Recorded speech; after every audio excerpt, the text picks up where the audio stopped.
Putus asa ini termasuk putus cinta ya. Putus asa, kecewa.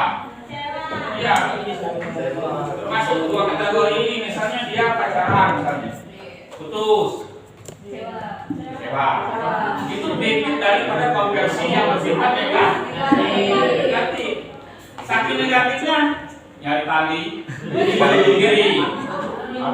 Itu konversi.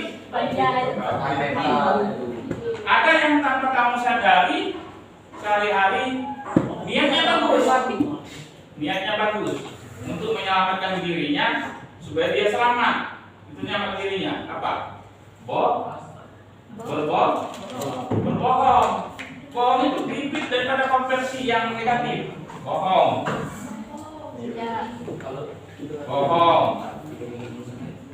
Kalau bohong di bawah ini termasuk jujur ini bibit dari konversi yang positif. Tapi jujur itu ada batasnya.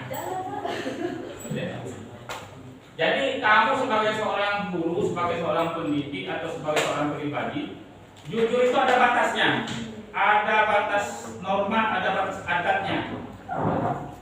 Jadi kalau kita minum tinggalkan seperempat.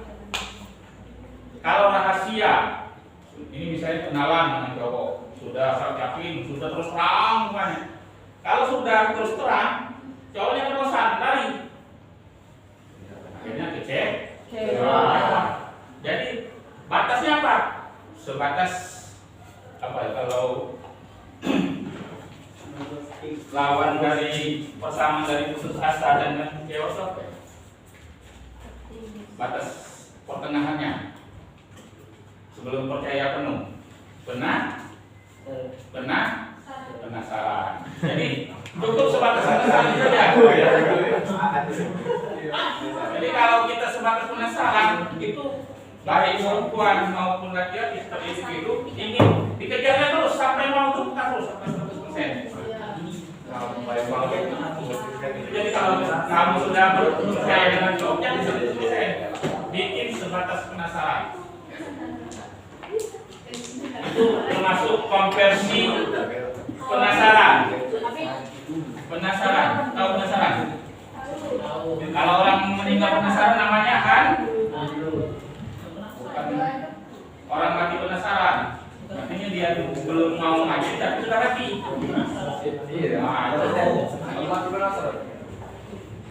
Itu konversi yang negatif. Jadi untuk penyebabnya ada yang konversi positif, ada yang konversi negatif. Nah, kalau seandainya dilarikan ke ilmu psikologi agama, ini kuncinya rukun Islam, rukun iman. Jadi fondasi. Kalau orang yang sudah menjiwa, di sini kita tangan kemarin di pertemuan pertama, orang yang sudah menjiwai agama di atas ini, apa? Di sini Muhammad. Apa pedomannya? Al-Quran.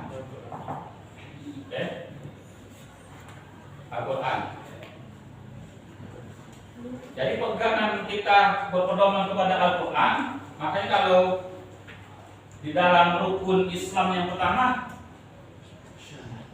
rukun iman yang pertama apa? Iman yang pertama, iman billah. Iman yang kedua, wa malaikati. Jadi baru waktu itu. Jadi kalau kita sudah memegang fondasi rukun Islam dengan rukun iman, seseorang itu tidak akan mungkin terjadi konversi. Makanya di dalam Quran itu posisi tangan sejajar dengan bahu diangkat, Allah Akbar ke kiri kanan. Itu mengangkat fondasi 5 Fundament of Islam, the 6 Pillar of Islam diangkat. Berarti 99 asma Allah yang diangkat. Kita bertakbir, saksikan bahwa kita meyakini bahwa Allah itu ada, lalu ditutup satunya di sini antara nafsu, kolbu dengan ruh. Maka posisi tangan di sini satu, cukup 100. Jadi satunya itu berupa rahasia Allah. Ada orang yang menjiwai agama itu karena kinerjanya, ada yang menjiwai, ada yang dengan perasaan. Tangan itu, makanya diangkat. Nah, ciri-ciri di dalam ayat itu ada ayat yang tertulis Al-Quran, kitab, ada yang tidak tertulis. Al-Quran yang tidak tertulis apa namanya? Hadits Qudsi. Termasuk alam-alam ini ayat-ayat Al-Quran, termasuk pada kitab. Makanya diangkat takbir. Makanya bayi itu kalau dia lahir itu ada tanda-tanda seperti kaligrafi. Kuping itu kalau dilihat dari samping, kalau baru lahir dia seperti Allah Akbar. Baik kiri maupun kanan. Kemudian jari kita Allah Akbar itu alif lam ha. Jadi posisi manusia yang sempurna itu seperti itu.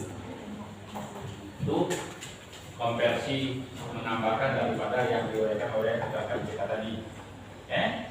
Jadi dia tidak akan lepas rukun Islam, rukun iman.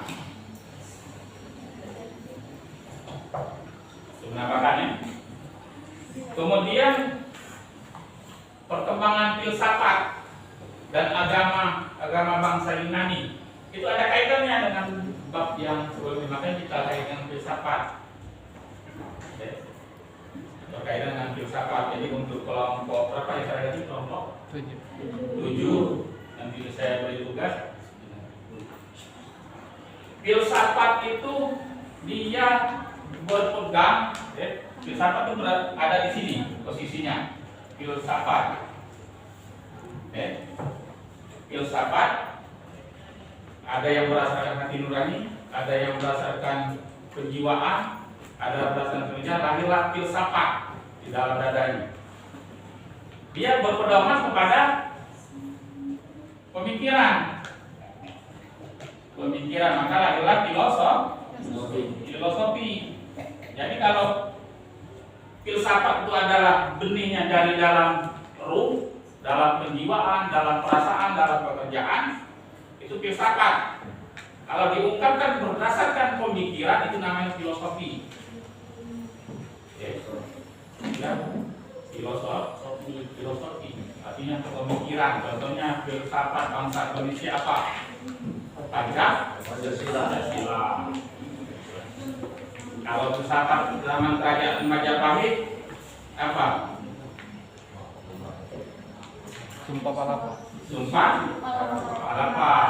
Cuma satu. Apa betul itu? Dia filosofi, dia berpendapat, dia berargumen, dia yang mengatakan untuk menyatukan pemikiran dirinya sendiri dan untuk orang lain. Namun yang filsafat ini lari nanti kemana? Kalau dia perkembangan, namanya filsafat perkembangan. Nanti cari di literatur filsafat perkembangan larinya kemana?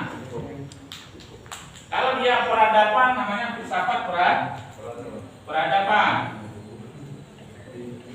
Filsafat peradaban. Kalau dia larinya ke masyarakat sosiologi, namanya filsafat sosiologi apa nanti? Jadi kelompok 7 filsafat yang membahas masalah sosiologi apa namanya? Sosiologi. Kemudian filsafat antropologi. Nah, jadi berkata seperti itu. Biar tahu selama ini kita dari semester 1 sampai semester 3 hanya membahas filsafat perkembangan, filsafat pendidikan, ya. Jadi dari mana? Pusatnya dari sini. Filsafat. Jadi filsafat ini berdasarkan pemikiran, namanya filosofi orang Yunani itu. Karena dia bukan berdasarkan dalil, bukan berdasarkan Al-Quran. Mereka berdasarkan pemikiran. Apapun yang dia lakukan di dalam masyarakat, baik dia perasaan, larinya ke pemikiran. Oke. Dia penjiwaan, pemikiran yang diutamakan.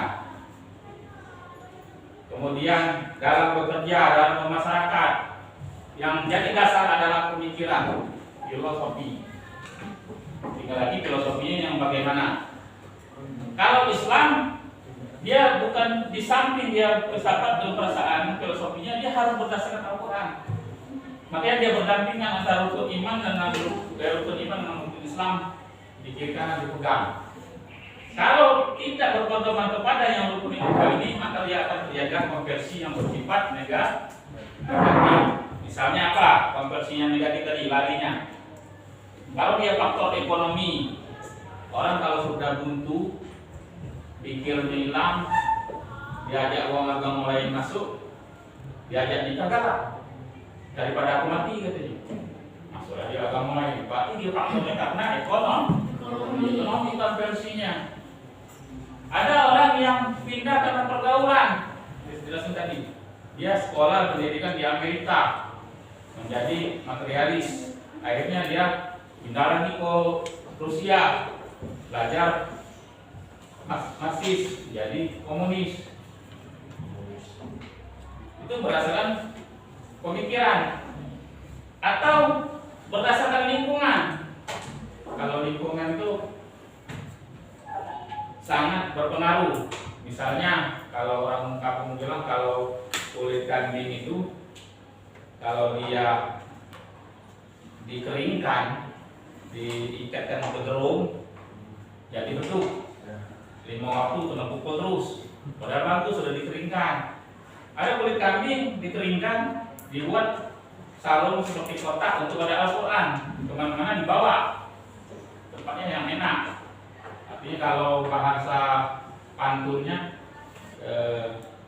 apa itu berdasarkan saya dinari ada kata mutiara berteman dan minyak wangi.